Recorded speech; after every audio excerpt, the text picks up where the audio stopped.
again, right? Hi, I'm Shalon. I'm gonna jump right into it. I guess the intelligent thing to do when assuming that your son is having a mental episode is to post personal screenshots of text messages that are 3 years old in an attempt to validate a false narrative, as if they are some type of receipt. You also invaded the privacy of my daughter's grandparents by posting your receipts. Neither of you should never speak on mental health again if you thought that that idea was a good one. As a person who lives with mental health issues, let me be the first to educate you that there are individuals who have taken their lives, harmed, and also taken the lives of others for doing the very thing that you so proudly did and your fan base pats you on the back for, which is very telling to how strangers will buy into your toxicity. Picking up the phone to check on your son that you believe is having a mental episode to make sure that he is okay, while also making sure that your granddaughter is safe, is too much to ask, I guess. For those wondering, I have gone to therapy on several different occasions, and that is not something that I will ever be ashamed of. I have even gone to therapy with my mother on several occasions.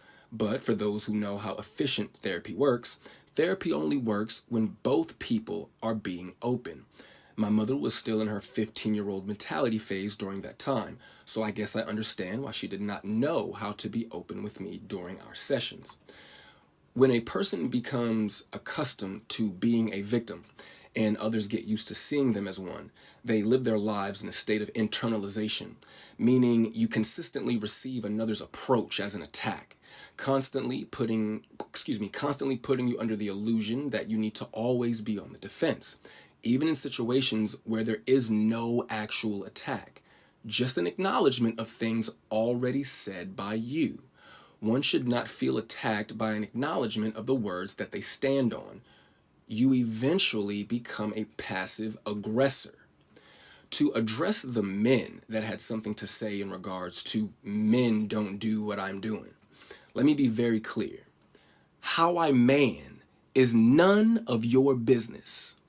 What and how I feed my family has no place on your plate. For every person that stated I should not have come to the internet, I would just like to ask, what do Club Shay Shay, the articles about my mother and I's relationship, the interviews about our relationship, and Instagram all have in common? Well, if you are competent, the internet. Furthermore, I did not expose my mother, nor did I badmouth my mother. I simply provided context to what was already being said about me, while also explaining why I don't speak to them directly. The reason those that feel negatively about what I said are just having a hard time differentiating between Nikki Parker and Monique. Please stop with the cornball idea that a celebrity can talk about a family member on the internet for years, but God forbid said family member says any one thing, and you all are outside with tiki torches and pitchforks defending not the actual person, but the idea of a person. These people are in an industry that is efficient at making money off of what is pretend. So in essence, you are defending a character. I love my mother, and it took the birth of my daughter to help me begin to understand the value of a mother. I am very proud of my mother, though, and I'm proud of the things that she has accomplished and will go on to accomplish in the future. My mother's bad, man. I watched that woman go from Baltimore to the moon. That drive is also in my daughter's blood. Not only is she still my mother, she's also a part of history, and I would be doing my daughter a disservice by not telling her about who my mother is and was. But since those messages that you posted were used as some type of a receipt to validate your false narrative, I figured I would take some time to gather up my receipts to validate my decision to move forward with my life without my mother in it. I do want to thank you all for listening for the now final time that I will ever address this topic, and I will leave you with my receipts.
Monique's son goes where live they're and speaks his truth.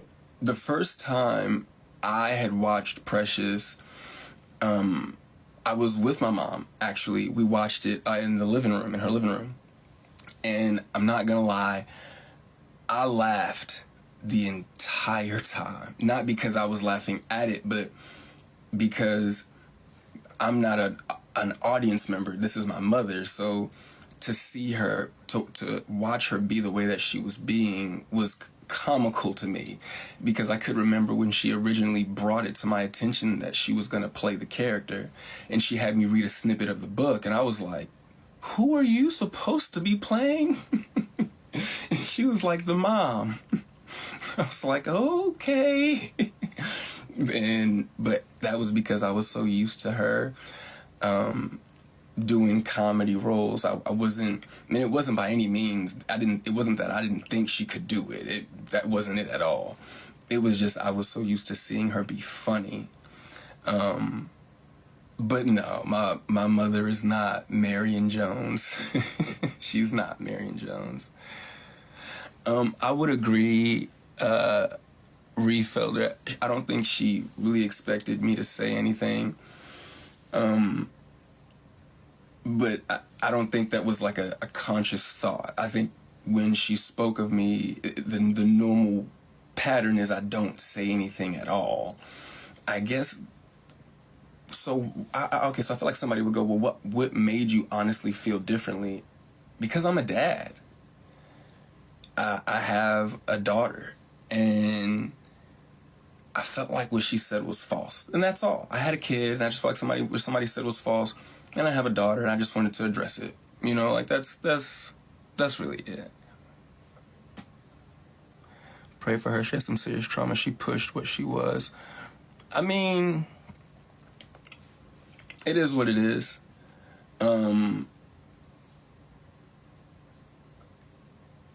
And I guess that's all I can say to it. It is what it is. Who raised you until you were an adult?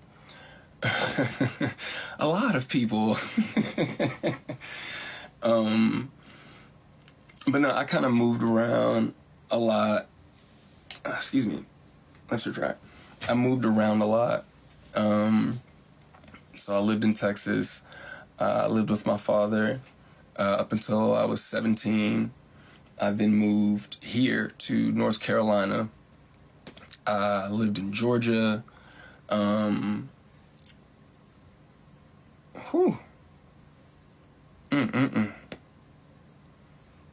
the Lord.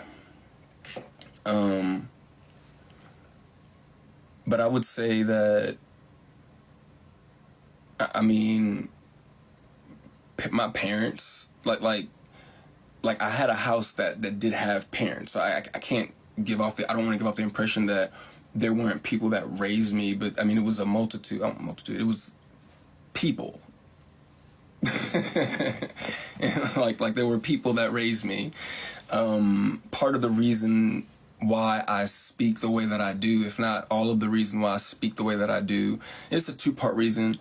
Growing up watching my mom do award shows, I would sit backstage. I never liked sitting in the audience. I would sit backstage and I would watch how she could read the teleprompter really good. And there were times when it would just go really, really, really, really fast. And I learned that you had to learn how to articulate your words, or you had to learn how to enunciate your words. My father is an incredible journalist. And he's very big on vernacular. So when living with my father, my dad was, very big on, this is how you say this and this is how you say that. And that kind of carried over into my adult years. And just the concept of there is a correct and incorrect way to say certain words, I think. But some people have accents, you know what I'm saying, and I understand.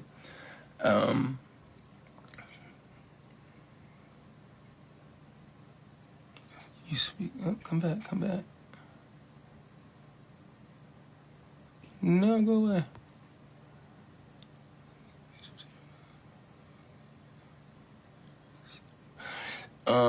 Have you observed your family being abusive to your mom? No. I I keep talking to my wrist like you gorgeous. You gorgeous. Gorgeous. Gorgeous. You gorgeous. You gorgeous. Gorgeous.